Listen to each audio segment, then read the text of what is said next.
आज 28 जनवरी 2026 के अखबारों में जो सबसे ज़रूरी बातें हैं वो सब लेकर आए हैं हम आपके अपने चैनल सुन लो यूपीएससी पर। अब चाहे द हिंदू हो, इंडियन एक्सप्रेस हो या सरकारी वेबसाइट, हमने सब छान मारा है और लाए हैं सिर्फ वो बातें जो यूपीएससी एग्जाम के लिए वाकई काम आने वाली हैं। सो सिट बैक, रिलैक्स और सुनो वो एनालिसिस जो मेंस और प्रीलिम्स दोनों में फ़र्क डाल देगा। ये है डेली लर्निंग डोज, आसान ज़बान में फुल एक्सप्लेनेशन के साथ। तो चलिए शुरू करते हैं। आज का जो पहला और सबसे बड़ा मुद्दा है वो सीधे संसद से जुड़ा है।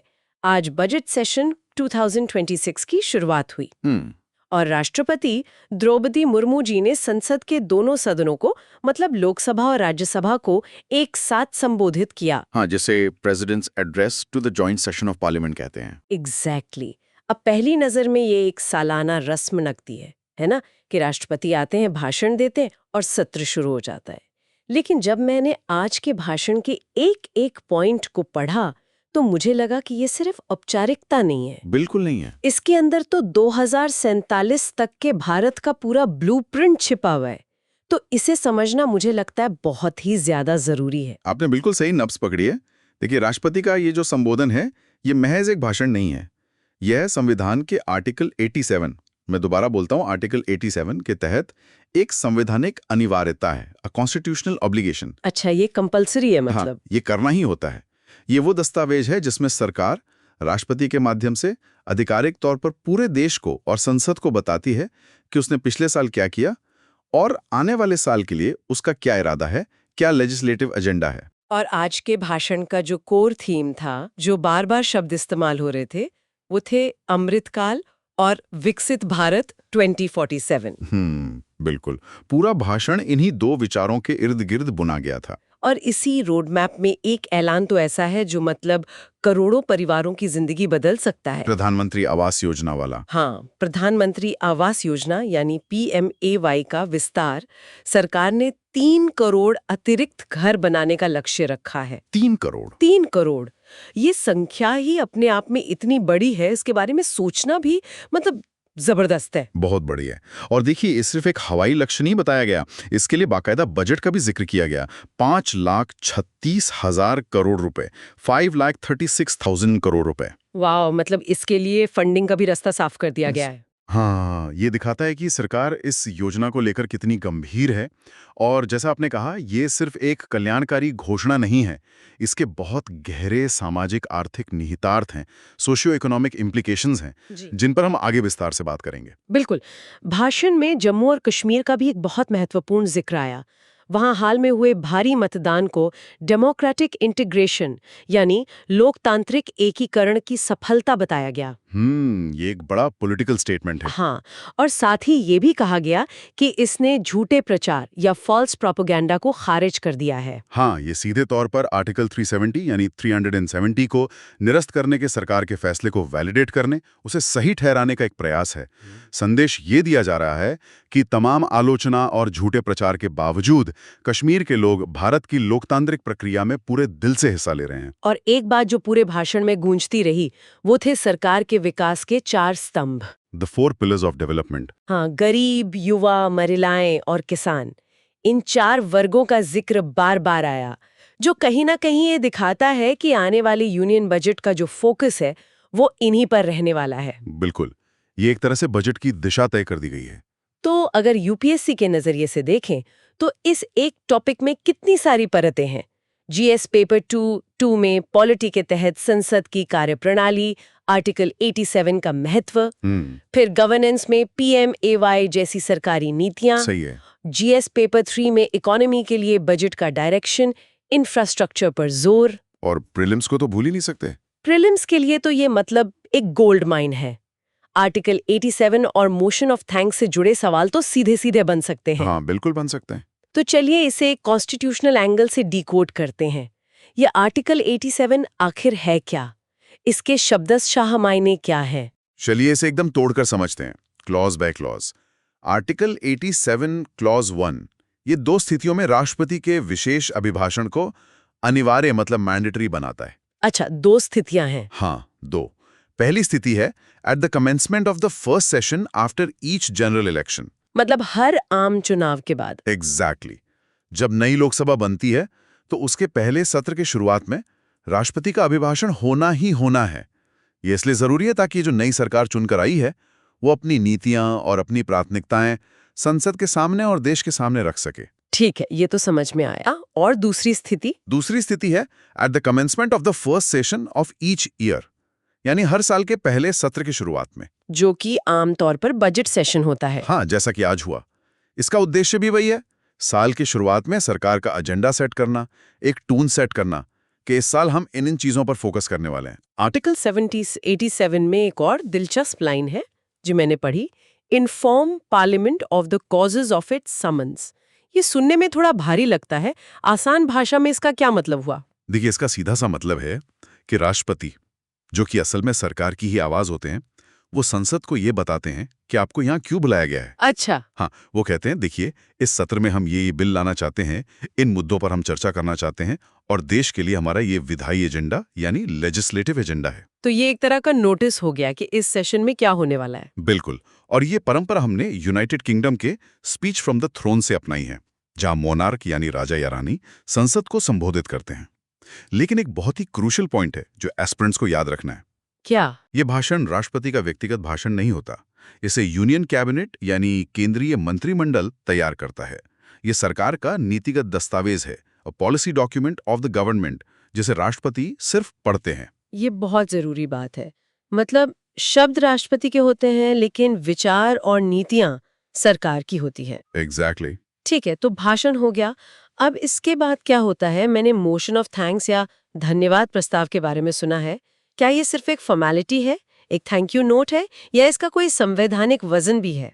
ये सिर्फ थैंक यू नोट बिल्कुल नहीं है। ये हमारे लोकतंत्र का एक बहुत ही शक्तिशाली अकाउंटेबिलिटी टूल है, मतलब जवाबदेही तय करने का एक जरिया। अच्छा। कैसे? होता ये है कि राष्ट्रपति के अभिभाषण के बाद सत्तारूढ़ दल और रूलिंग पार्टी दोनों सदनों में एक प्रस्ताव पेश करती है।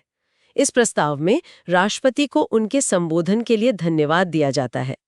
लेकिन असली खेल इस प्रस्ताव पर होने वाली बहस में है। मतलब? बहस में? हाँ, ये वो मौका होता है जब पूरे विपक्ष को सरकार की नीतियों की धज्जियां उड़ाने का मौका मिलता है। वो सरकार की पिछले साल की नाकामियों को गिनाते हैं, आने वाले साल के वादों पर सवाल उठाते हैं, और सिर्फ इतना ही नहीं, सदस्य इसमें संशोधन यानी अमेंडमेंट्स भी ला सकते हैं। संशोधन? हाँ। मतलब वो प्रस्ताव को बदल सकते हैं? हाँ, वो कह सकते हैं कि हम धन्यवाद तो देते हैं, लेकिन हमें अफसोस है कि राष्ट्रपति के भाषण में बेरोजगारी का जिक्र नहीं किया गया या महंगाई का जिक्र नहीं किया गया। इस तरह के संशोधन लाए जा सकते हैं। एक मिनट, ये तो बहुत बड़ी बात है। मतलब अगर विपक्ष का संशोधन पास हो गया तो? और मैंने कहीं पढ़ा था कि अगर ये प्रस्ताव लोकसभा में पास ना हो पाए तो सरकार गिर सकती है। Is that true? Absolutely true. आपने एकदम सही सुना है। लोकसभा में मोशन ऑफ थैंक्स का पारित होना सरकार के लिए जीवन मरण का प्रश्न है, a matter of life and death for the government. Oh my God. अगर ये प्रस्ताव गिर जाता है या इस पर विपक्ष का कोई संशोधन पारित हो जाता है तो इसे सरकार के खिलाफ नो कॉन्फिडेंस मोशन यानी अविश्वास प्रस्ताव के बराबर माना जाता है। मतलब ये माना जाएगा कि सरकार ने सदन का विश्वास खो दिया है। बिल्कुल। और इसका सीधा मतलब है कि प्रधानमंत्री और उनकी पूरी कैबिनेट को इस्तीफा देना पड़ता है। वाओ, मतलब साल की शुरुआत में ही सरकार का एक तरह से फ्लॉर टेस्ट हो गया। ये तो कमाल का चेक एंड बैलेंस है हमारे संविधान में, है ना? अच्छा, राज्यसभा में भी यही होता है क्या? वहां भी सरकार गिर सकती है? राज्यसभा में स्थिति थोड़ी अलग है। देखिए, हमारे संविधान के अनुसार सरकार सामूहिक रूप से लोकसभा के प्रति उत्तरदायी होती है, राज्यसभा के प्रति नहीं। The government is collectively responsible to the Lok Sabha. हाँ, ये तो आर्टिकल 75 क्लॉज 3 में है। एग्जैक्टली। इसलिए अगर राज्यसभा में मोशन ऑफ थैंक्स पर कोई संशोधन पारित हो भी जाए तो ये सरकार के लिए एक बड़ी राजनीतिक शर्मिंदगी, अ मेजर पॉलिटिकल एम्बैरसमेंट तो होती है, लेकिन इससे सरकार गिरती नहीं है। अच्छा, तो ये सिर्फ एक नैतिक हार होती है, संवैधानिक नहीं। बिल्कुल। और ऐसा हो भी चुका है। 2015 में भ्रष्टाचार के मुद्दे पर एक संशोधन राज्यसभा में पारित हो गया था। सरकार के लिए बहुत शर्मिंदगी की बात थी, लेकिन सरकार बची रही। एक और कंफ्यूजन जो अक्सर एस्पिरेंट्स को होता है वो है जॉइंट सिटिंग को लेके। आज जो हुआ वो भी एक जॉइंट सेटिंग थी, जहां लोकसभा और राज्यसभा के सदस्य एक साथ सेंट्रल हॉल में बैठे थे। तो ये आर्टिकल 108 वाली जॉइंट सेटिंग से कैसे अलग है? दोनों में ही तो दोनों सदन एक साथ बैठते हैं। बहुत ही अच्छा सवाल है और ये प्रीलिम्स के लिए क्रिटिकल है। इसमें फर्क समझना बहुत जरूरी है। इसे एक एनालॉजी से समझते हैं। बताइए। एक कंपनी की एनुअल जनरल मीटिंग की तरह है, जहां सीईओ आते हैं, अपनी विजन स्पीच देते हैं और भविष्य की योजनाएं बताते हैं। ये एक सेरेमोनियल, एक औपचारिक और नीतिगत संबोधन है। यहां कोई वोटिंग नहीं होती। ठीक है, ये तो एक तरह का भाषण समारोह हो गया। हाँ, वहीं आर्टिकल 108 वाली जो जॉइंट सिटिंग है, वो एक डेडलॉक यानी गतिरोध को तोड़ने के लिए बुलाई गई इमरजेंसी बोर्ड मीटिंग की तरह है। जब कोई फैसला नहीं हो पा रहा हो। बिल्कुल। ये तब होती है जब किसी साधारण बिल पर लोकसभा और राज्यसभा में असहमति हो जाती है और बिल अटक जाता है। ये एक विधायी तंत्र, लेजिस्लेटिव मैकेनिज्म है, और इसमें बाकायदा बिल पर वोटिंग होती है ताकि फैसला हो सके। अच्छा, तो एक नीतिगत है और दूसरी विधायी। एग्जैक्टली। तो आर्टिकल 87 है संबोधन के लिए और आर्टिकल 108 है समाधान के लिए। ये फर्क हमेशा याद रखना है। ये बहुत ही अच्छी तरह से समझ में आ गया। अब अगर मेंस के नजरिए से देखें तो पीएमएवाई के विस्तार वाली जो घोषणा थी उस पर वापस आते हैं। आपने कहा था कि इसके गहरे सामाजिक आर्थिक निहितार्थ हैं। क्या ये सिर्फ वोट के लिए कल्याणकारी योजना है या इससे ज्यादा कुछ है? नहीं, इसे सिर्फ कल्याण या वेलफेयर के चश्मे से देखना एक बहुत ही अधूरी तस्वीर होगी। ये कल्याण से संपत्ति निर्माण यानी एसेट क्रिएशन की ओर एक बहुत बड़ा रणनीतिक बदलाव है। एसेट क्रिएशन कैसे? सोचिए, जब आप किसी गरीब परिवार को एक घर देते हैं तो आप उन्हें सिर्फ एक छत नहीं दे रहे हैं, आप उनके हाथ में एक आर्थिक संपत्ति दे रहे हैं, एन इकोनॉमिक एसेट। ये एक ऐसी संपत्ति है जो उनकी अगली पीढ़ियों के काम आएगी। वो इस पर लोन ले सकते हैं, कोई छोटा मोटा कारोबार शुरू कर सकते हैं। हाँ, ये तो है। ये उन्हें एक वित्तीय सुरक्षा देता है। बिल्कुल। और इसका एक जबरदस्त इकोनॉमिक मल्टीप्लायर इफेक्ट होता है। मल्टीप्लायर इफेक्ट वो क्या होता है? इसका मतलब है कि अर्थव्यवस्था में लगाया गया 1 रुपया अंत में 1 रुपए से कहीं ज्यादा का आर्थिक उत्पादन करता है। सोचिए, 3 करोड़ घर बनाने के लिए कितना सीमेंट लगेगा, कितना स्टील, तार, ईंटें, प्लम्बिंग का सामान, और कितने लोगों को रोजगार मिलेगा। हाँ, मतलब मजदूर, मिस्त्री, प्लम्बर, इलेक्ट्रिशियन, पूरी की पूरी कंस्ट्रक्शन इंडस्ट्री को एक किक स्टार्ट मिलता है। एग्जैक्टली। और ये सिर्फ कंस्ट्रक्शन तक सीमित नहीं है। जब लोग नए घरों में जाते हैं तो वो पंखे, टीवी, फर्नीचर, बर्तन खरीदते हैं, तो इससे मैन्युफैक्चरिंग और रिटेल सेक्टर को भी बढ़ावा मिलता है। पूरी इकोनॉमी को एक गति मिलती है। और इसका महिला सशक्तिकरण वाला एंगल भी तो है, जिस पे बहुत जोर दिया जा रहा है। ज्यादातर पीएमए घर परिवार की महिला के नाम पर या फिर संयुक्त रूप से रजिस्टर होते हैं। आपने सबसे जरूरी पॉइंट उठाया, ये नारी शक्ति का जमीनी स्तर पर क्रियान्वयन है। ये सिर्फ कागजों पर नहीं है। जब एक महिला के नाम पर एक संपत्ति होती है तो परिवार में और समाज में उसकी निर्णय लेने की क्षमता, उसकी बार्गेनिंग पावर और उसका सम्मान सब बढ़ता है। सही बात है, ये उसे एक पहचान देता है। बिल्कुल। तो ये योजना एक तीर से कई निशाने साधती है। गरीबी कम करना, आर्थिक विकास को गति देना और लैंगिक समानता यानी जेंडर इक्वालिटी को बढ़ावा देना। मेंस के उत्तर में सभी आयाम आने चाहिए। बिल्कुल। तो संसद में तो कार्यपालिका और विधायिका के बीच जवाबदेही की बात हुई, लेकिन एक और टकराव की खबर है जो केंद्र और राज्य के बीच चल रहा है। ये शासन यानी गवर्नेंस का एक क्लासिक उदाहरण है। पश्चिम बंगाल में डीजीपी की नियुक्ति का संकट। मामला यूपीएससी और कैट से होते हुए अब दिल्ली हाईकोर्ट पहुंच गया है। ये फेडरलिज्म पर एक केस स्टडी जैसा लगता है। बिल्कुल, ये कोऑपरेटिव फेडरलिज्म की जगह कॉन्फ्रंटेशनल फेडरलिज्म का एक उदाहरण बन गया है। हुआ यह है कि पश्चिम बंगाल के पुलिस महानिदेशक यानी director general of police DGP की नियुक्ति पर एक संवैधानिक गतिरोध, अ कॉन्स्टिट्यूशनल डेडलॉक पैदा हो गया है। और मामला फंसा कहाँ है? राज्य में अभी एक एक्टिंग डीजीपी राजीव कुमार हैं, जो 31 जनवरी को रिटायर हो रहे हैं। सेंट्रल एडमिनिस्ट्रेटिव ट्रिब्यूनल यानी कैट ने राज्य सरकार को निर्देश दिया था कि वो आईपीएस अधिकारियों की एक सूची यूपीएससी को भेजे और यूपीएससी 29 जनवरी तक 3 नामों का पैनल फाइनल करे। तो इसमें दिक्कत क्या है? ये तो एक सामान्य प्रक्रिया लगती है। दिक्कत ये है कि यूपीएससी ने इस समय सीमा को मानने से इनकार कर दिया है। यूपीएससी का कहना है कि कैट उसे निर्देश नहीं दे सकता और यूपीएससी ने कैट के इस आदेश को ही दिल्ली हाईकोर्ट में चुनौती दे दी है। अच्छा, तो संस्थाओं के बीच ये टकराव हो गया है, लेकिन ये एक्टिंग डीजीपी का चक्कर क्या है? एक परमानेंट डीजीपी क्यों नहीं नियुक्त कर देते? और इस पूरी प्रक्रिया में यूपीएससी का क्या रोल है? यहीं पर इस पूरे मामले की जड़ है, और ये जड़ जुड़ी है 2006 के एक ऐतिहासिक मामले से, प्रकाश सिंह बनाम भारत संघ। हाँ, ये नाम तो बहुत सुना है। पुलिस सुधारों से जुड़ा है। ये पुलिस सुधारों पर सुप्रीम कोर्ट का सबसे महत्वपूर्ण और लैंडमार्क फैसला है। कोर्ट ने देखा कि राज्य सरकारें डीजीपी की नियुक्ति और तबादले को एक राजनीतिक हथियार की तरह इस्तेमाल करती हैं। जो अधिकारी उनकी बात मानता है उसे डीजीपी बना दिया, जो नहीं मानता उसे हटा दिया। इससे पुलिस की निष्पक्षता यानी न्यूट्रलिटी खत्म हो रही थी। तो इस राजनीतिक हस्तक्षेप को रोकने के लिए कोर्ट ने क्या समाधान दिया? कोर्ट ने एक फुल प्रूफ 4 चरणीय प्रक्रिया बनाई। पहला, राज्य सरकार को मौजूदा डीजीपी के रिटायरमेंट से तीन महीने पहले यूपीएससी को सभी पात्र यानी एलिजिबल आईपीएस अधिकारियों की एक सूची भेजनी होगी। ठीक है, 3 महीने पहले। दूसरा, यूपीएससी की एक इम्पैनलमेंट कमेटी होगी, जिसमें यूनियन होम सेक्रेटरी और स्टेट चीफ सेक्रेटरी जैसे बड़े अधिकारी होते हैं। ये कमेटी उस सूची में से 3 सबसे उपयुक्त अधिकारियों का एक पैनल बनाएगी। मतलब यूपीएससी शॉर्टलिस्ट करेगा? हाँ।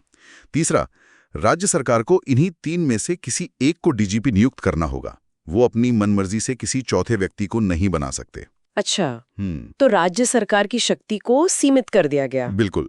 और चौथा, जो सबसे जरूरी है, एक बार नियुक्त होने के बाद डीजीपी का कार्यकाल कम से कम 2 साल का होगा। फिक्स टेन्योर ऑफ 2 years, भले ही वो इस बीच रिटायर ही क्यों ना हो रहे हो। ये तो बहुत बड़ा सुधार था।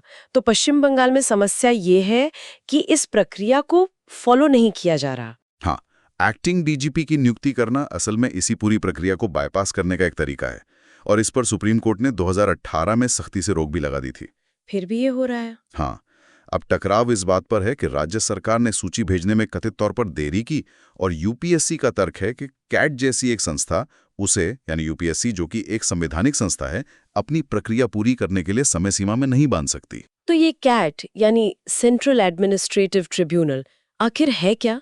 क्या ये एक तरह के सरकारी कर्मचारियों की अपनी अदालत है? बिल्कुल सही समझा आपने। इसे सरकारी कर्मचारियों की एचआर अदालत कह सकते हैं। संविधान के आर्टिकल 323A के तहत इसे स्थापित किया गया है।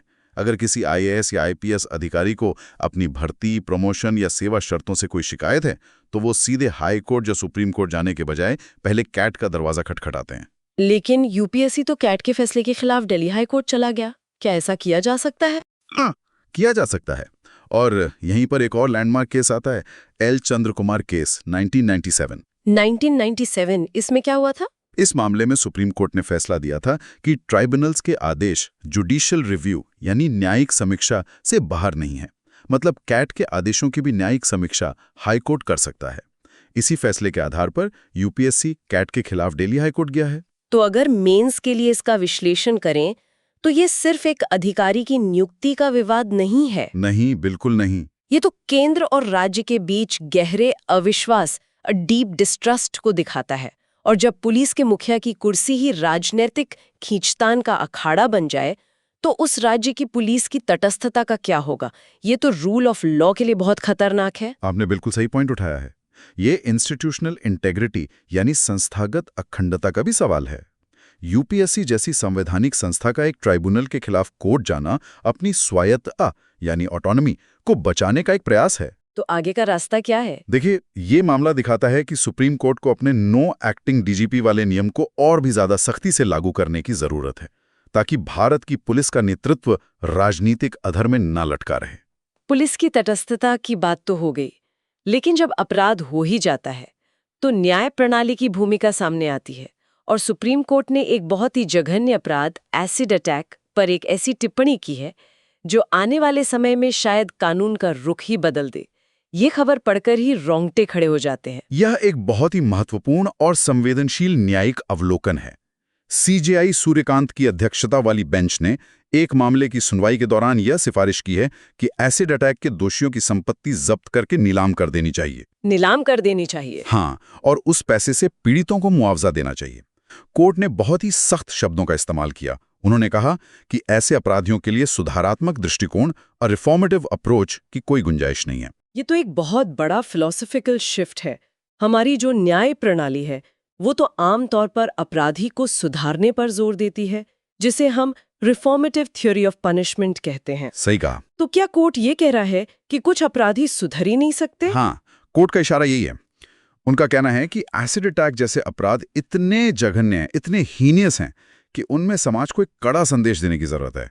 इसके लिए उन्होंने असाधारण दंडात्मक उपायों यानी एक्स्ट्रा ऑर्डिनरी प्यूनिटिव मेजर्स की वकालत की है। और ये किस सिद्धांत पर आधारित है? ये निवारक सिद्धांत यानी डेटरेंट थ्योरी ऑफ पनिशमेंट पर आधारित है।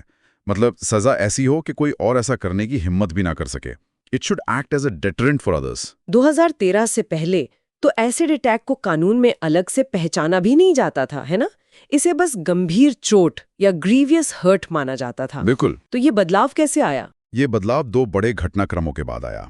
पहला, जस्टिस वर्मा समिति रिपोर्ट, जो 2012 के दिल्ली गैंग रेप के बाद बनी थी।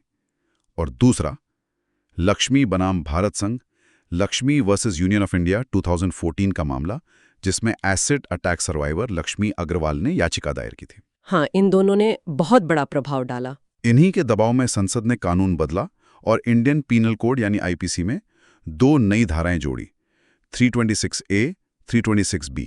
और 326A में सजा क्या है? 326A, 326 के तहत एसिड फेंकने पर कम से कम 10 साल और अधिकतम आजीवन कारावास, लाइफ इम्प्रिजनमेंट तक की सजा का प्रावधान किया गया।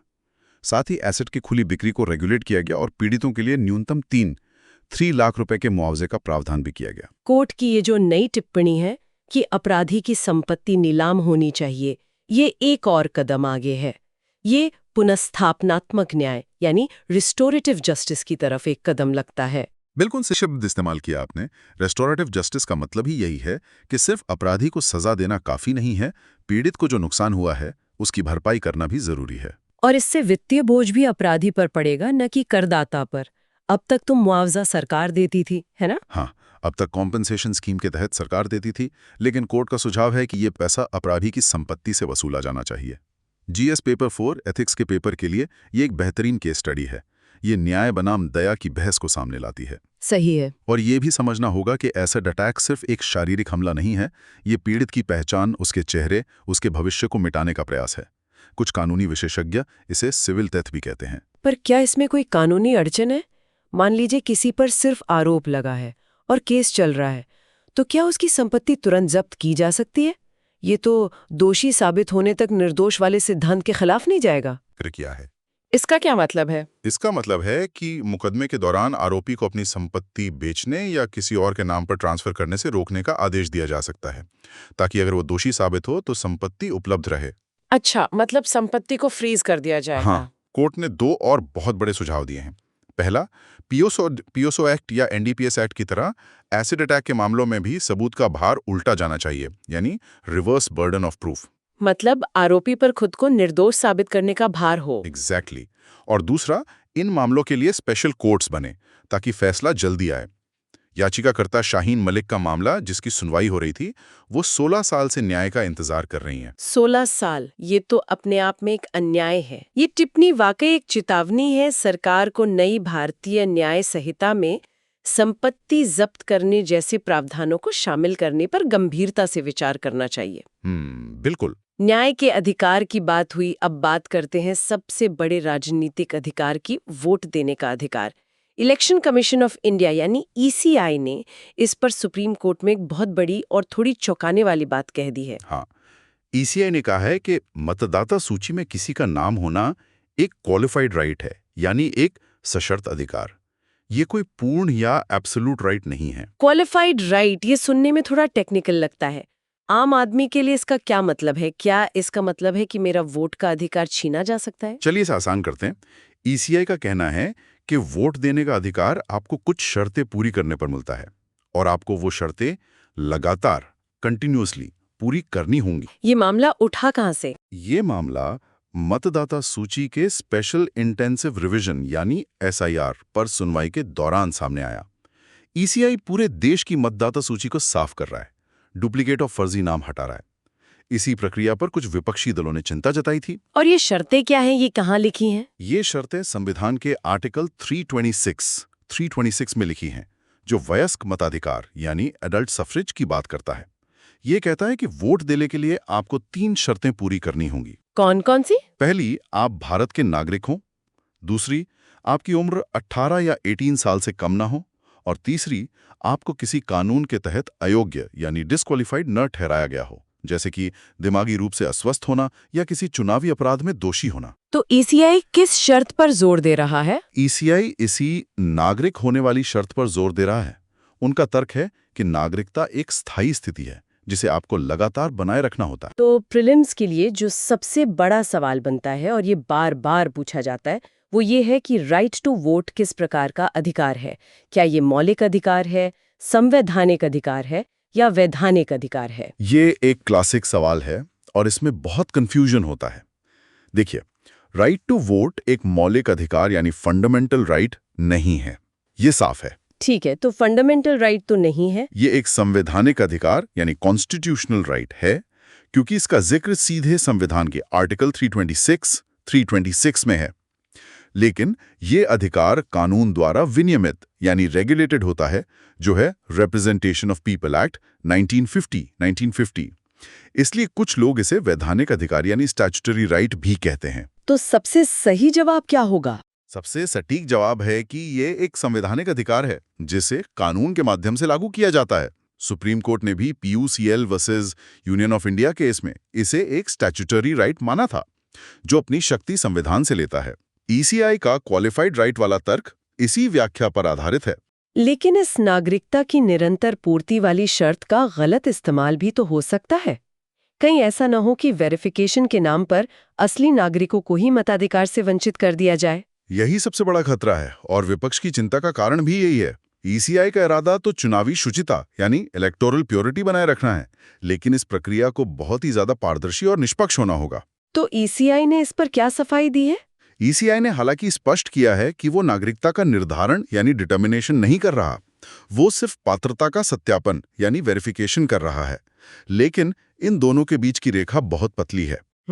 ये तो है। तो भारत में संस्थागत टकराव और अधिकारों की बहस चल रही है, वहीं हमारे पड़ोस में चीन में एक बहुत बड़ी उथल-पुथल मची हुई है। राष्ट्रपति शी जिनपिंग के सबसे करीबी सैन्य सहयोगी जनरल झेंग युशिया के खिलाफ भ्रष्टाचार की जांच चल रही है। इसे माओ के बाद चीन की सेना में सबसे बड़ा पर्ज या शुद्धिकरण कहा जा रहा है। भारत के लिए इसके क्या मायने हैं? ये एक भू राजनीतिक भूचाल है, अ जियोपॉलिटिकल अर्थक्वेक। जनरल झेंग युशिया कोई मामूली अधिकारी नहीं है, वो सेंट्रल मिलिट्री कमीशन यानी CMC के वाइस चेयरमैन हैं। CMC क्या है? CMC चीन में सेना से जुड़े सभी फैसले लेने वाली सर्वोच्च संस्था है, अ supreme military policy making body, और शी जिनपिंग खुद इसके चेयरमैन हैं। तो झेंग शी के बाद सेना में नंबर 2 की हैसियत रखते थे। मतलब बहुत ही शक्तिशाली व्यक्ति थे। बहुत ज्यादा। वो एक प्रिंसलिंग भी हैं, यानी उनके पिता भी कम्युनिस्ट पार्टी के बड़े नेता थे। और सबसे महत्वपूर्ण बात, उनके पास 1979 के चीन वियतनाम युद्ध का वास्तविक युद्ध अनुभव, एक्चुअल कॉम्बैट एक्सपीरियंस है, जो आज के चीनी जनरलों में बहुत दुर्लभ है। और ये घटनाक्रम 2023-24 2023 to 2024 में PLA रॉकेट फोर्स यानी PLRF में हुए शुद्धिकरण के ठीक बाद हुआ है। हाँ, ये उसी कड़ी का अगला हिस्सा लगता है। उस समय तो ऐसी अजीब खबरें आई थी कि चीन की मिसाइलों में लिक्विड फ्यूल की जगह पानी भरा हुआ था। बिल्कुल, और यही चीज इस मामले को और भी ज्यादा गंभीर बनाती है।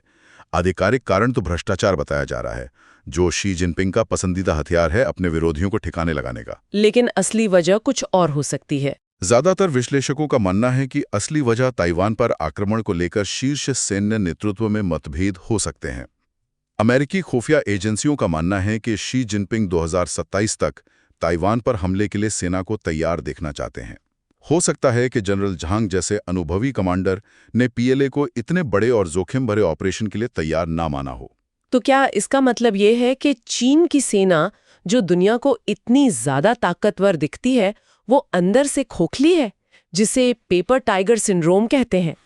ये घटना PLA की वास्तविक युद्ध क्षमता, एक्चुअल वॉरफाइटिंग कैपेबिलिटी पर गंभीर सवाल जरूर खड़े करती है। जब रॉकेट फोर्स के प्रमुख और रक्षा मंत्री अचानक महीनों के लिए गायब हो जाते हैं और मिसाइलों में पानी भरने की खबरें आती हैं, तो ये दिखाता है कि जमीनी हकीकत शायद वैसी नहीं है जैसी प्रोपेगेंडा में दिखाई जाती है। और ये शी जिनपिंग की सत्ता पर पकड़ को भी दिखाता है। हाँ, ये शी जिनपिंग द्वारा सत्ता के पूर्ण केंद्रीकरण, एब्सोल्यूट सेंट्रलाइजेशन को भी दर्शाता है। वो किसी भी तरह का मतभेद या असहमति बर्दाश्त करने को तैयार नहीं है। अब सबसे बड़ा सवाल, भारत के लिए इसके क्या निहितार्थ हैं? क्या हमें खुश होना चाहिए कि पड़ोसी के घर में आग लगी है, या फिर चिंतित होना चाहिए? देखिए, इसके दो पहलू हैं।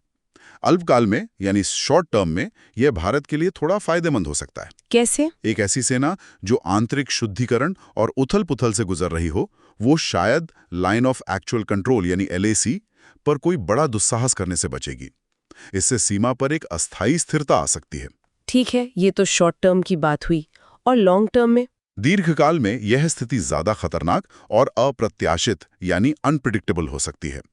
जब पूरी सेना का नेतृत्व सिर्फ एक व्यक्ति के प्रति वफादारी पर आधारित हो, न कि योग्यता पर, तो गलत फैसलों का खतरा बढ़ जाता है। मतलब? हो सकता है कि नए कमांडर जो शी जिनपिंग के प्रति अपनी वफादारी साबित करना चाहते हैं, वो LAC पर दिखावटी आक्रामकता, परफॉर्मेटिव अग्रेशन दिखाएं। एक केंद्रीकृत निर्णय लेने की प्रक्रिया में सीमा पर एक छोटी सी घटना भी तेजी से एक बड़े संकट में बदल सकती है। भारत को CMC में होने वाली हर नई नियुक्ति पर बहुत कड़ी नजर रखनी होगी। चीन में ये जो उथल-पुथल है वो दिखाती है कि कैसे एक देश अपनी आंतरिक चुनौतियों से जूझ रहा है।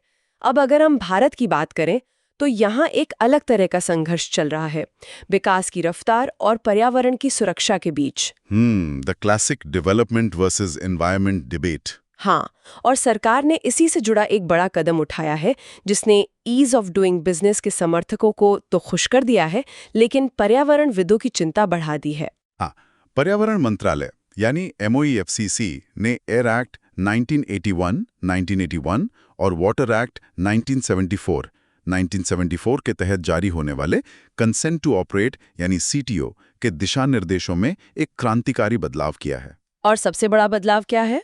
सबसे बड़ा बदलाव ये है कि अब उद्योगों को CTO का आवधिक नवीनीकरण यानी पीरियोडिक रिन्यूअल नहीं कराना पड़ेगा।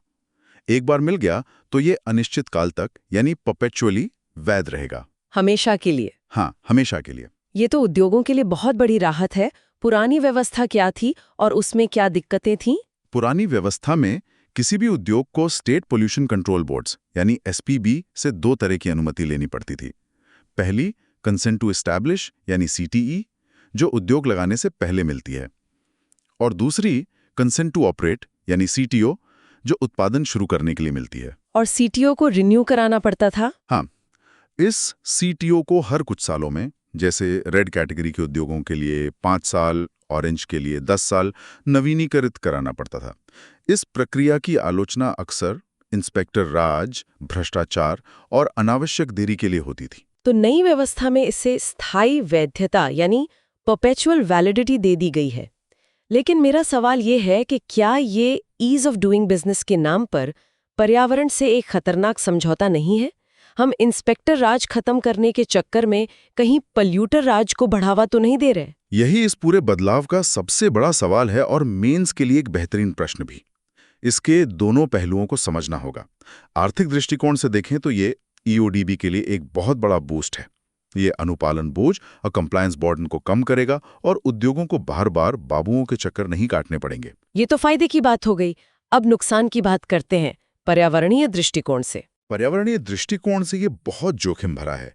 नवीनीकरण की जो प्रक्रिया थी वो सिर्फ एक कागजी कार्रवाई नहीं थी, वो एक तरह का चेक पॉइंट था। Check point? हाँ, SPCB के अधिकारी ये जांच करते थे कि उद्योग पिछले कुछ सालों से नियमों का पालन कर रहा है या नहीं। अच्छा। अब वो चेक पॉइंट ही हटा दिया गया है। अब जिम्मेदारी एक्स एंटे यानी अनुमति देने से पहले की जांच से एक्स पोस्ट यानी अनुमति देने के बाद की निगरानी पर चली गई है। तो अब निगरानी कैसे होगी? क्या हमारे SPCB इतने सक्षम हैं कि वो औचक निरीक्षण कर सकें? यहीं पर सबसे बड़ी चुनौती है। ज्यादातर SPCB के पास पहले से ही कर्मचारियों और संसाधनों की भारी कमी है। वो मौजूदा उद्योगों की ठीक से निगरानी नहीं कर पाते, तो अब स्थायी लाइसेंस वाले उद्योगों का क्या करेंगे? तो सरकार ने इसका क्या समाधान सोचा है? नई व्यवस्था में थर्ड पार्टी वेरिफिकेशन और रजिस्टर्ड ऑडिटर्स पर निर्भरता बढ़ाई गई है, लेकिन इन ऑडिटर्स को भुगतान उद्योग खुद करेगा। अच्छा, तो फिर तो हितों का टकराव हो जाएगा। एक clear conflict of interest. Exactly. जो पैसे दे रहा है उसके खिलाफ रिपोर्ट कौन देगा? तो इसका समाधान क्या है? समाधान ये है कि इस विश्वास आधारित मॉडल, ट्रस्ट बेस्ड मॉडल, को प्रौद्योगिकी आधारित मॉनिटरिंग और टेक्नोलॉजी बेस्ड मॉनिटरिंग के साथ मजबूती से जोड़ना होगा। जैसे प्रदूषण फैलाने वाले उद्योगों में कंटिन्यूअस एमिशन मॉनिटरिंग सिस्टम्स यानी CEMS लगाना अनिवार्य किया जाए, जिनका लाइव डेटा SPCB के सर्वर पर आए और नियमों का उल्लंघन करने पर इतना भारी जुर्माना लगाया जाए कि वो एक निवारक और डिटेरेंट का काम करे। बिना मजबूत निगरानी और दंड के ये सुधार उल्टा पड़ सकता है। पर्यावरण की चुनौतियों से निपटने के लिए टेक्नोलॉजी एक बड़ा सहारा बन सकती है। और इसी से जुड़ी एक बहुत अच्छी खबर साइंस एंड टेक्नोलॉजी और डिजास्टर मैनेजमेंट के क्षेत्र से है। हिमालय में जलवायु परिवर्तन के कारण ग्लेशियर्स बहुत तेजी से पिघल रहे हैं, जिससे खतरनाक झीलें बन रही हैं। GLOFs। हाँ, और IIT गुवाहाटी के शोधकर्ताओं ने इन झीलों से होने वाले विनाश को रोकने के लिए एक कमाल का AI मॉडल बनाया है। ये वाकई एक बेहतरीन और समय पर की गई पहल है। IIT गुवाहाटी ने बेजियन न्यूरल नेटवर्क्स, जो कि आर्टिफिशियल इंटेलिजेंस का एक बहुत ही उन्नत रूप है, का उपयोग करके एक पूर्वानुमान ढांचा, फोरकास्टिंग फ्रेमवर्क विकसित किया है। और ये मॉडल करता क्या है? ये मॉडल बता सकता है कि भविष्य में नई ग्लेशियल झीलें कहाँ बन सकती हैं। इस अध्ययन ने अकेले पूर्वी हिमालय में 492 ऐसी जगहों की पहचान की है जहां नई झीलें बनने की बहुत ज्यादा संभावना है। 492 नई जगह। ये GLOFs यानी ग्लेशियल लेक आउटबर्स्ट फ्लड्स आखिर होते क्या हैं और ये इतने खतरनाक क्यों हैं? देखिए, जब ग्लेशियर पिघलते हैं तो उनका पानी ग्लेशियर के मुहाने पर जमा हुए मलबे और पत्थरों, जिन्हें मोरेन्स कहते हैं, के पीछे इकट्ठा होने लगता है। ये एक तरह का अस्थिर और कच्चा प्राकृतिक बांध होता है। ठीक है। जब पानी का दबाव बढ़ता है या कोई भूकंप आता है तो ये कच्चा बांध अचानक टूट जाता है और झील का सारा पानी एक साथ भयानक बाढ़ के रूप में नीचे की घाटियों में तबाही मचाता है। इसी को GLOF कहते हैं। इसके कुछ उदाहरण हैं हाल के? हाँ, 2023 में सिक्किम की साउथ लोनक झील का फटना और 2021 की चमोली आपदा इसके ताज़ा और भयानक उदाहरण है। तो IIT गुवाहाटी का ये मॉडल पिछले मॉडलों से कैसे अलग है? इसमें नया क्या है? इसका नवाचार यह है कि यह सिर्फ जलवायु डेटा जैसे तापमान और वर्षा पर निर्भर नहीं है। इसने भू आकृति यानी टेरेन टोपोलॉजी को भी अपने विश्लेषण में शामिल किया है। मतलब जमीन की बनावट को? हाँ, यानी ये देखता है कि जमीन का ढलान कैसा है, घाटी कितनी चौड़ी या संकरी है और कहाँ पर पानी जमा होने के लिए एक प्राकृतिक गड्ढा बन सकता है। इन सभी कारकों को मिलाकर ये ज्यादा सटीक भविष्यवाणी कर सकता है। इसका कोई सामरिक महत्व यानी स्ट्रेटेजिक इंपॉर्टेंस भी है, क्योंकि पूर्वी हिमालय तो चीन सीमा के पास है। बिल्कुल, पूर्वी हिमालय रणनीतिक रूप से बहुत ज्यादा संवेदनशील है। GOLFs हमारी सीमा सुरक्षा के लिए जरूरी बुनियादी ढांचे जैसे पुल, सड़कें और सैन्य शिविरों को मिनटों में नष्ट कर सकते हैं। हाँ, ये तो है। इन 492 संभावित स्थलों की पहचान बॉर्डर रोड्स ऑर्गेनाइजेशन यानी BRO को भविष्य में सुरक्षित जगहों पर निर्माण करने में मदद करेगी। यह AI फॉर सोशल गुड का एक उत्कृष्ट उदाहरण है। तो अब आगे क्या होना चाहिए? अब जरूरत है कि नेशनल डिजास्टर मैनेजमेंट अथॉरिटी यानी NDMA इन 492 स्थलों को अपने निगरानी ग्रिड में शामिल करे और वहां पर अर्ली वार्निंग सेंसर्स लगाए जाएं। बिल्कुल सही। अब इकोनॉमी से जुड़ी दो महत्वपूर्ण खबरें हैं। पहली, भारत को फार्मास्यूटिकल R&D का हब बनाने के लिए सरकार ने नियमों में एक बड़ा बदलाव किया है, जिससे मेक इन इंडिया को सीधा बढ़ावा मिलेगा। 2019 में संशोधन किया है। इसके तहत अगर कोई कंपनी अनुसंधान यानी रिसर्च, परीक्षण यानी टेस्टिंग या विश्लेषण यानी एनालिसिस जैसे गैर व्यावसायिक उद्देश्यों के लिए किसी दवा की छोटी मात्रा बनाना चाहती है तो उसे अब अनिवार्य टेस्ट लाइसेंस लेने की जरूरत नहीं होगी। अच्छा, तो लाइसेंस की जगह अब क्या करना होगा? अब सिर्फ एक प्रायर इंटीमेशन यानी पूर्व सूचना देनी होगी। मतलब कंपनी को central drug standard control organisation यानी CDSCO के ऑनलाइन पोर्टल पर बस ये सूचित करना होगा कि वो रिसर्च के लिए ये दवा बना रही है। इससे फायदा क्या होगा? इससे दवा विकास के चक्र और ड्रग डेवलपमेंट साइकिल में 90 दिनों तक की कमी आने की उम्मीद है, क्योंकि पहले सिर्फ लाइसेंस मिलने में ही महीनों लग जाते थे। क्या इसमें कोई जोखिम भी है? किसी भी दवा के लिए ये छूट है? नहीं, सरकार ने जोखिम को संतुलित करने की कोशिश की है। ये छूट नारकोटिक्स और साइकोट्रॉपिक्स जैसे उच्च जोखिम वाले पदार्थों पर लागू नहीं होगी। उनके लिए लाइसेंस की अनिवार्यता बनी रहेगी। तो ये एक अच्छा कदम है। हाँ, ये कदम भारत को सिर्फ जेनेरिक दवाओं का वॉल्यूम लीडर बनाने के बजाय नई दवाओं और नए अणुओं न्यू मॉलिक्यूल्स का वैल्यू लीडर बनने में मदद करेगा। इकोनॉमी से ही दूसरी खबर थोड़ी चिंताजनक है और हमारी औद्योगिक नीति पर कुछ गंभीर सवाल उठाती है।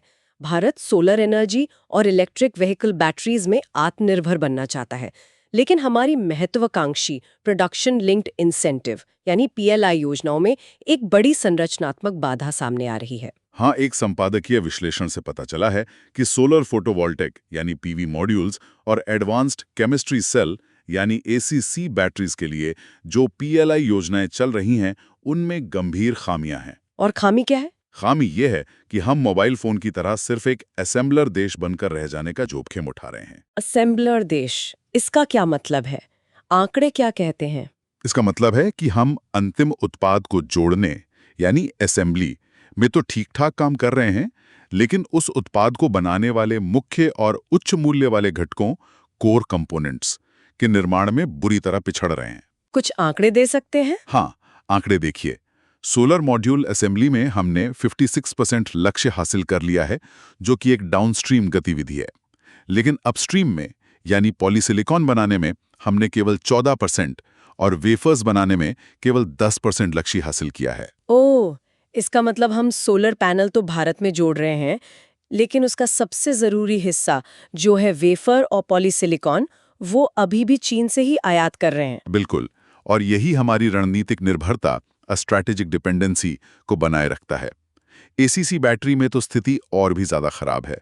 50 गीगावाट के लक्ष्य के मुकाबले केवल 1.4 गीगावाट क्षमता ही चालू हो पाई है। ये तो सिर्फ 2.8% हुआ। हाँ, हम चीन से बैटरी सेल आयात करके भारत में सिर्फ बैटरी पैक बना रहे हैं। इस विफलता की वजह क्या बताई जा रही है? 2 बड़ी वजहें सामने आई हैं। पहली, एक अजीब वीजा नीति। अपस्ट्रीम निर्माण के लिए जिस उन्नत तकनीक की जरूरत है, वो चीनी विशेषज्ञों के पास है, लेकिन उन्हें भारत का वीजा मिलने में बहुत दिक्कतें आ रही हैं। और दूसरी वजह? दूसरी वजह है पूंजी का अंतर, अ कैपिटल गैप। अपस्ट्रीम निर्माण जैसे पॉलीसिलिकॉन प्लांट लगाना एक बहुत ज्यादा पूंजी गहन यानी कैपिटल इंटेंसिव काम है। पीएलआई योजना में प्रोत्साहन बिक्री यानी सेल्स के आधार पर मिलता है, जबकि इन कंपनियों को प्लांट लगाने के लिए शुरुआत में ही बड़े अग्रिम पूंजीगत व्यय यानी अपफ्रंट कैपेक्स समर्थन की जरूरत है। सरकार को इन दोनों मुद्दों पर तुरंत ध्यान देना होगा। और अब इंटरनल सिक्योरिटी से जुड़ी एक खबर। गुरुग्राम के कई स्कूलों में ईमेल के जरिए बम की धमकी मिली, जिससे बच्चों और अभिभावकों में दहशत फैल गई। बाद में धमकियां अफवाह निकली। ये घटना एक नए तरह के खतरे को उजागर करती है, जिसे अर्बन एसिमेट्रिक थ्रेट्स कहते हैं। बिल्कुल, ये पारंपरिक आतंकवाद से अलग है। यहाँ दुश्मन कोई बम या बंदूक इस्तेमाल नहीं कर रहा, वो सिर्फ सूचना या अफवाह को हथियार बना रहा है। ये कैसे काम करता है? यह एक कम लागत वाला लेकिन उच्च प्रभाव वाला हथकंडा है। सोचिए, एक ईमेल से पूरे शहर का प्रशासन, पुलिस, बम निरोधक दस्ता सब हरकत में आ गए। स्कूलों में छुट्टी हो गई, बोर्ड की प्रैक्टिकल परीक्षाएं रुक गईं। ये मनोवैज्ञानिक युद्ध, अ साइकोलॉजिकल वॉरफेयर का एक रूप है जो न्यूनतम प्रयास से अधिकतम व्यवधान, अ मैक्सिमम डिसरप्शन पैदा करता है और हमारे कानून प्रवर्तन संसाधनों को पूरी तरह से थका देता है। और इन अपराधियों को पकड़ना भी तो मुश्किल होता होगा। बहुत मुश्किल, क्योंकि वो अपनी पहचान छिपाने के लिए वीपीएन यानी virtual private network, dark web या एन्क्रिप्टेड ईमेल सेवाओं का उपयोग करते हैं। तो इससे क्या सबक मिलता है? इस घटना ने एक और कमी को उजागर किया है। हमारे स्कूलों में मानकीकृत सुरक्षा प्रोटोकॉल, स्टैंडर्डाइज्ड सिक्योरिटी प्रोटोकॉल्स का अभाव। हर स्कूल को एक स्पष्ट एसओपी यानी स्टैंडर्ड ऑपरेटिंग प्रोसीजर की जरूरत है कि ऐसी धमकी मिलने पर क्या करना है, बच्चों को सुरक्षित कैसे निकालना है और अफवाहों को कैसे नियंत्रित करना है। चलिए, ये तो थी आज की विस्तृत चर्चा। अब आते हैं उस सेगमेंट पर जिसका सबको इंतजार रहता है, प्रीलिम्स फैक्ट्स। आज की चर्चा से निकले वो सीधे साधे तथ्य जो परीक्षा में आपको दूसरों से आगे कर सकते हैं। पहला, आर्टिकल 87 राष्ट्रपति का संसद में विशेष अभिभाषण। याद रखिए, ये हर आम चुनाव के बाद पहले सत्र में और हर साल के पहले सत्र में होता है। दूसरा, आर्टिकल 326 सार्वभौमिक वयस्क मताधिकार, यूनिवर्सल अडल्ट सफ्रेज। ईसीआई के अनुसार मतदान एक क्वालिफाइड राइट है, फंडामेंटल राइट नहीं। तीसरा, आर्टिकल 323A प्रशासनिक न्यायाधिकरणों यानी एडमिनिस्ट्रेटिव ट्राइब्यूनल्स की स्थापना। कैट इसी के तहत बना है। चौथा, एल चंद्र कुमार केस 1997। इस केस में तय हुआ कि कैट के फैसले हाई कोर्ट की न्यायिक समीक्षा के अधीन हैं। पांचवा, section 326A IPC, acid attack के लिए सजा, न्यूनतम 10 साल, अधिकतम आजीवन कारावास। छठा, कंसेंट टू ऑपरेट सीटीओ, अब एयर और वाटर एक्ट्स के तहत उद्योगों के लिए स्थायी रूप से वैध, बार बार नवीनीकरण की जरूरत खत्म। सातवां, GLOF glacier lake outburst flood. यह एक प्राकृतिक आपदा है जो उच्च ऊंचाई वाले हिमनद क्षेत्रों में होती है। ऑफ की भविष्यवाणी के लिए किया है। बहुत बढ़िया। अब मेंस की तैयारी के लिए आज के विषयों पर आधारित 2 प्रश्न देखते हैं, और मैं चाहूंगी कि हम सिर्फ प्रश्न और उसकी संरचना ना बताएं, बल्कि ये भी बात करें कि एक अच्छा उत्तर कैसे लिखा जाए। पहला प्रश्न GS पेपर 2 से है। राष्ट्रपति का संसद को संबोधन केवल एक औपचारिकता नहीं, बल्कि एक संवैधानिक आवश्यकता है जो विधायिका के प्रति कार्यपालिका की जवाबदेही को रेखांकित करती है। इस संदर्भ में धन्यवाद प्रस्ताव के महत्व और इसके संशोधनों के निहितार्थों पर चर्चा करें। बहुत ही अच्छा प्रश्न है। देखिए, इसका उत्तर लिखते समय सबसे पहले जवाबदेही यानी अकाउंटेबिलिटी शब्द को पकड़ना है। परिचय में आर्टिकल 87 को परिभाषित करें और बताएं कि यह कैसे सरकार के लिए अपना एजेंडा प्रस्तुत करने का एक मंच है। और मेन बॉडी में बॉडी को 2 भागों में तोड़ें। पहले भाग में धन्यवाद प्रस्ताव यानी मोशन ऑफ थैंक्स के महत्व को समझाएं, बताएं कि ये कैसे विपक्ष को सरकार की नीतियों की आलोचना करने का एक मंच देता है। यहां पर नो कॉन्फिडेंस मोशन से इसकी तुलना वाला पॉइंट जरूर लिखें कि लोकसभा में इसका गिरना सरकार के पतन का कारण बन सकता है। और दूसरे भाग में संशोधनों के निहितार्थों पर चर्चा करें। यहां लोकसभा और राज्यसभा के बीच का अंतर स्पष्ट करना क्रूशियल है। बताएं कि लोकसभा में संशोधन का पारित होना सरकार की हार है, जबकि राज्यसभा में ये केवल एक राजनीतिक शर्मिंदगी है। 2015 वाले उदाहरण का जिक्र जरूर करें। और निष्कर्ष कैसा होना चाहिए? निष्कर्ष में इन सभी बिंदुओं को एक साथ बांधते हुए बताएं कि ये पूरी प्रक्रिया अभिभाषण, बहस और प्रस्ताव कैसे हमारे संसदीय लोकतंत्र में चेक्स एंड बैलेंसेस को मजबूत करती है और कार्यपालिका को विधायिका के प्रति जवाबदेह बनाती है। में हालिया संशोधनों का समालोचनात्मक विश्लेषण करें। क्या कंसेंट टू ऑपरेट सीटीओ की स्थायी वैधता की ओर बदलाव ईज ऑफ डूइंग बिजनेस के लिए पर्यावरणीय शासन से समझौता करता है? यहाँ पे कीवर्ड है समालोचनात्मक विश्लेषण यानी क्रिटिकली एनालाइज। इसका मतलब है कि आपको सिक्के के दोनों पहलू दिखाने हैं, फायदे भी और नुकसान भी। परिचय में संक्षेप में बताएं कि संशोधन क्या है, यानी सीटीओ को स्थायी वैधता देना। मेन बॉडी में फिर वही पक्ष और विपक्ष। हाँ, मेन बॉडी में एक तरफ ईज ऑफ डूइंग बिजनेस के पक्ष में तर्क दें। बताएं कि इससे कैसे इंस्पेक्टर राज खत्म होगा, भ्रष्टाचार कम होगा और उद्योगों का अनुपालन बोझ घटेगा। और दूसरी तरफ? बिल्कुल। फिर पैराग्राफ बदलकर दूसरी तरफ इसके पर्यावरणीय जोखिमों का विश्लेषण करें। यहां निगरानी के बोझ के एक्सपोज शिफ्ट होने, एसपीसीबी की क्षमता की कमी और थर्ड पार्टी ऑडिटर्स से जुड़े हितों के टकराव जैसे पॉइंट्स पर जोर दें। और निष्कर्ष में एक संतुलित दृष्टिकोण अपनाना होगा, है ना? हाँ, निष्कर्ष निराशावादी नहीं बल्कि समाधान उन्मुख, सॉल्यूशन ओरिएंटेड होना चाहिए। सुझाव दें कि इस विश्वास आधारित शासन को प्रौद्योगिकी आधारित निगरानी जैसे CEMS, नागरिक सतर्कता, सिटीजन विजिलेंस और भारी दंड के प्रावधानों के साथ जोड़कर सफल बनाया जा सकता है।